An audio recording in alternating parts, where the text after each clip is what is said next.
మన పాపాలన్నీ తొలగాలి అంటే గంగలో మునగాలి అంటారు. మన యొక్క శక్తితో భక్తితో మనము ఈశ్వరుణ్ణి ఆరాధన చేస్తే అఖండమైనటువంటి ఐశ్వర్యాన్ని ఈశ్వరుడు అనుగ్రహిస్తాడు.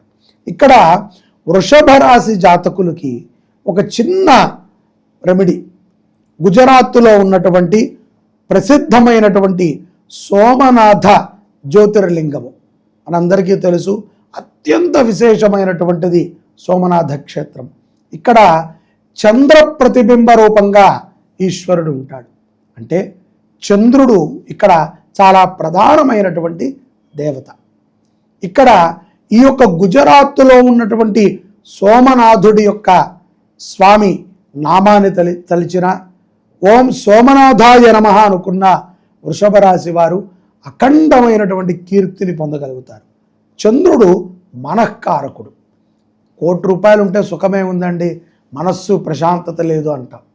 అలాగే ఏముందండి, ఎంతుంటే సుఖమేంటి, మనసుకు ప్రశాంతత లేదు. అన్యోన్యతలో మనసుకి ప్రశాంతత లేదు. పిల్లలు చదువుతున్నారు కానీ బుద్ధికి అంటట్లేదు, మనసులో ఏదో క్లేశం.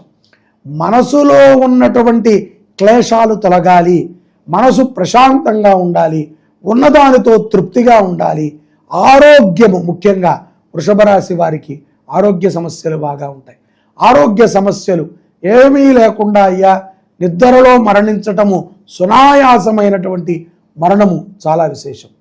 అటువంటి మరణాన్ని అంత్యమునందును మనం పొందాలి అంటే సోమనాథుడిని ఆరాధన చేయాలి.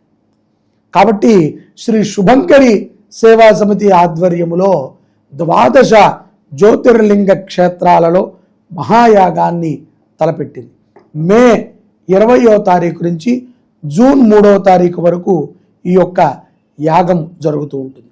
సోమనాథుడి దగ్గర 28/5/2026 గురువారము అధిక జ్యేష్ఠ శుద్ధ ద్వాదశి రోజున, చిత్తా నక్షత్రం రోజున ఈ యొక్క సోమనాథ్ గుజరాత్లో మహారుద్రయాగం జరుగుతుంది. అంటే పార్థివ లింగార్చన 365 మట్టి లింగాలను తయారు చేసి వాటికి అభిషేకము, రుద్రహోమము, మహామృత్యుంజయ జపాన్ని మీ గోత్రనామాలతో సేవా సమితి వేదోక్తముగా నిర్వహిస్తుంది. ఈ అవకాశం మళ్ళీ మళ్ళీ రాదు. కాబట్టి వృషభ రాశి జాతకులు ఈ యాగంలో పాల్గొని దివ్యమైనటువంటి అనుగ్రహాన్ని పొందండి. శుభమైనటువంటి మనస్సుతో ప్రశాంతంగా ఉండండి. జై శుభంకరి. ఓం నమః శివాయ.